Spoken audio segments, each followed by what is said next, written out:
नमस्कार दोस्तों। क्या आपने कभी सुना है कि किसी की ज्यादा काम करते करते मौत हो गई? सोचिए, कोई काम की वजह से 15 साल हनीमून ही ना जा सका। क्या आपने कभी ऐसा महसूस किया है कि पैसा और हेल्थ के ऊपर अपने पैशन को रखा जाए? मानो आप एक फिल्म राइटर हो और आपकी लिखी फिल्में करोड़ों कमा रही है, लेकिन आपको सिर्फ कुछ हजार ही मिल रहे हैं। कैसा लगेगा आपको? जी हाँ, ऐसा होता है। और कहा होता है जापान में, मांगा और एनिमे इंडस्ट्री में। तो चलिए, आज के इस एपिसोड में हम जानेंगे मांगाका और एनिमे इंडस्ट्री के पीछे की कड़वी सच्चाई।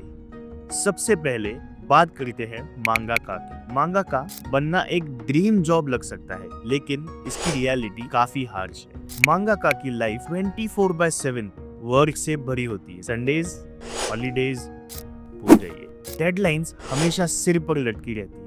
इमेजिन कीजिए, हर हफ्ते नए चैप्टर्स डिलीवर करने हैं। डेडलाइंस है जिसमें स्टोरी लिखनी है, स्केचेस बनाने हैं और फाइनल टच भी देना है। अब सोचिए, ये सब अकेले मैनेज करना कितना मुश्किल होगा।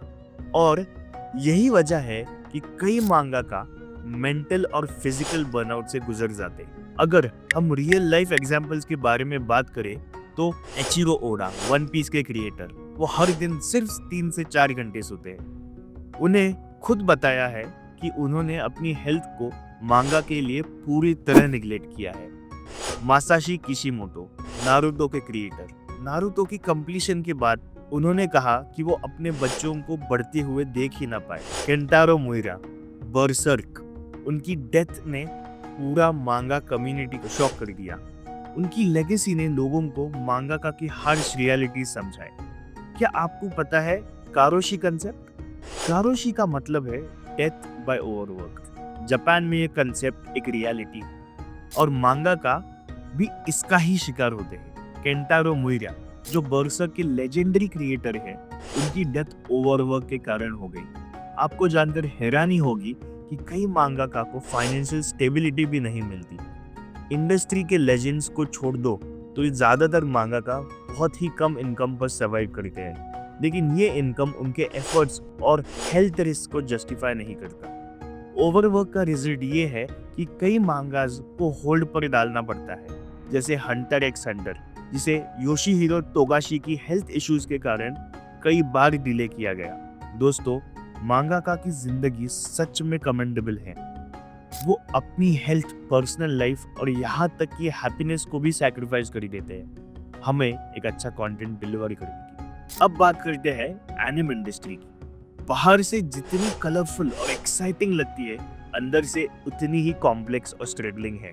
एनिमे के पीछे की प्रोडक्शन प्रोसेस बहुत ही ज्यादा कॉम्प्लेक्स होती है, लेकिन इसमें काम करने वाले एनिमेटर्स और स्टाफ के लिए कंडीशंस काफी खराब होती है। तो पहले जानते हैं कि इनका प्राइमरी सोर्स ऑफ रेवेन्यू क्या होता है। पहले एनिम स्टूडियोज अपनी इनकम डीवीडी सेल्स और टीवी ब्रॉडकास्ट से करते थे, लेकिन स्ट्रीमिंग प्लेटफॉर्म्स जैसे क्रंची रोल और नेटफ्लिक्स के आने के बाद रेवेन्यू मॉडल बदल गया है। स्ट्रीमिंग प्लेटफॉर्म्स ग्लोबल ऑडियंस तक पहुंचने में मदद करते हैं, लेकिन इसका फायदा ज्यादातर प्रोडक्शन कमिटीज को होता है, ना कि एक्चुअल स्टूडियोज को। प्रोडक्शन कमिटीज जो एनिम बनाने का बजट डिसाइड करती है, कई बार स्टूडियोज को प्रॉपर फंडिंग ही नहीं दे पाती। स्टूडियोज को कम बजट में मैक्सिमम आउटपुट देना पड़ता है और इसका सीधा असर क्वालिटी और स्टाफ की कंडीशंस पर पड़ता है। Result, overwork teams, delay in releases और कई बार प्रोजेक्ट्स को कैंसिल भी करना पड़ता है। एक एनिमेटर की एवरेज मंथली इनकम लगभग 1 से 2 लाख येन होती है, जो उनकी मेहनत को अंडर वैल्यू करता है। अनपेड ओवरटाइम और टॉक्सिक वर्क कल्चर की वजह से इंडस्ट्री लगातार क्रिटिसिज्म के शिकार बनती जा रही है। एनीमे सिर्फ एंटरटेनमेंट नहीं, बल्कि जापान की सॉफ्ट पावर भी है। ये इंडस्ट्री ग्लोबल पॉप कल्चर को डिफाइन करती है। सोचिए, इतनी मेहनत और स्ट्रगल्स के बावजूद ये लोग हमें आइकॉनिक सीरीज देते हैं, जो हमारी लाइफ का एक हिस्सा बन जाती है। सवाल ये उठता है कि लोग इस इंडस्ट्री में क्यों आते हैं जब इसके चैलेंजेस इतने बड़े हैं। इसके पीछे एक वजह है। चाहे मांगाका हो या एनिमेटर्स, उनकी सबसे बड़ी मोटिवेशन होती है अपनी क्रिएटिविटी को दुनिया तक पहुंचाना। लेकिन कई बार पैशन एक्सप्लॉयटेशन में बदल जाता है। इमेजिन कीजिए एक ऐसी इंडस्ट्री में काम करना जहां